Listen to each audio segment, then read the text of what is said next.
Meron po akong gustong iparating sa inyo at itanong na rin sa inyo. Sino ba ang kawawa ngayon? Doon po sa mainit na issue at pinag-uusapan between Senator Risa Hontiveros at saka si Anthony Taberna.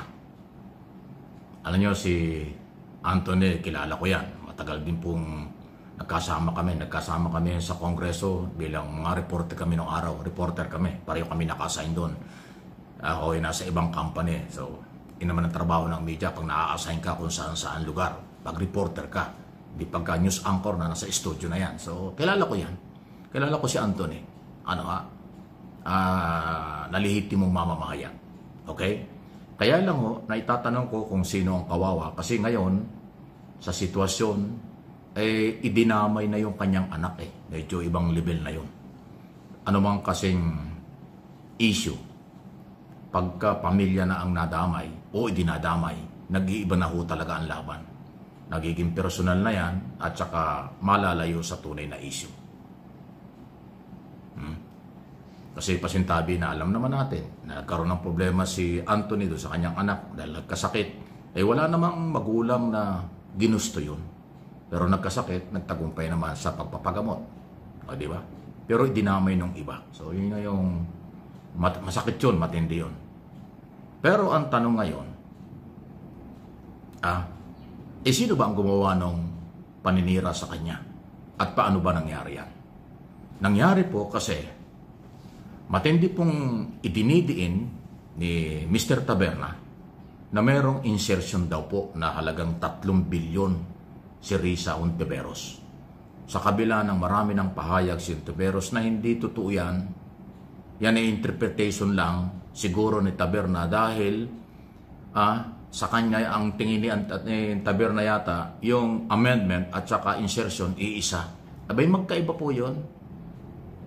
Naipaliwanag ko na sa dating video natin. Magkaiba yun kasi ang insertion ay yan ay intentional mong isiningit ng walang programa. Madilim ang pupunta nun.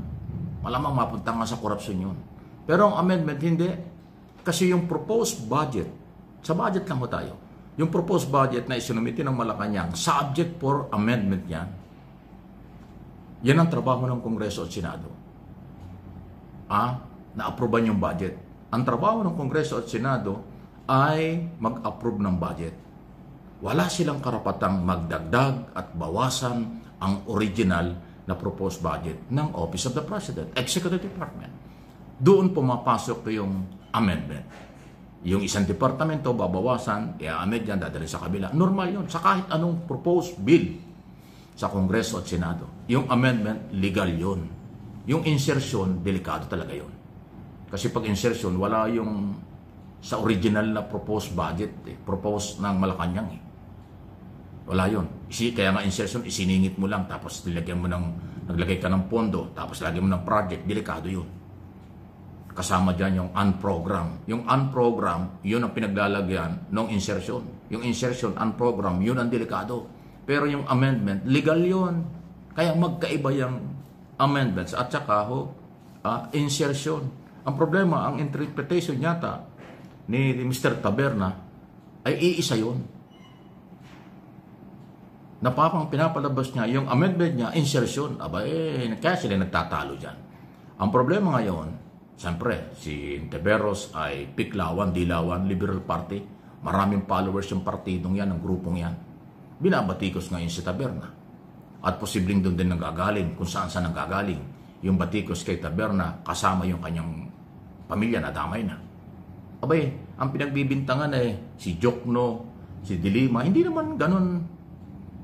Sa totoo lang, sina Jokno, Dilima, respetado naman yung mga yan. Hindi naman nila ibababa sa ganun level na isasali yung pamilya. Hindi, issue lang yan . Kasi naniniwala si Congresswoman at Congressman Jokno, Dilima at iba pang kasalyado niya, hindi gagawin yung Hontiveros yun, insertion. So, ang issue rito between Taberna at Hontiveros, yung kanilang opinion or interpretation ay magkaiba.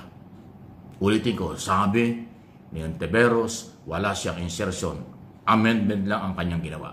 Hindi nga daw siya pumirma doon sa committee report ng bike kami. Yun ang kanyang sinasabi. Sabi ni Mr. Taberna, meron kang insertion 3 bilyon. O, kita mo na, di ba?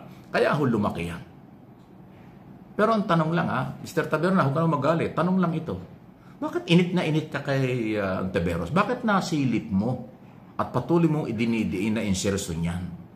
Ay kadami-dami ng congressman at senador na na-involve na, isinabit na, may mga sinumpaang salaysay na yung mga testigo.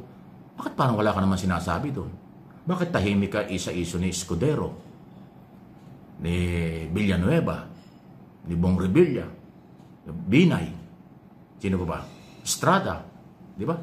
Yan yung mga senador, dati at kasalukuyang senador. Bakit hindi mo yata tinatalakay yan?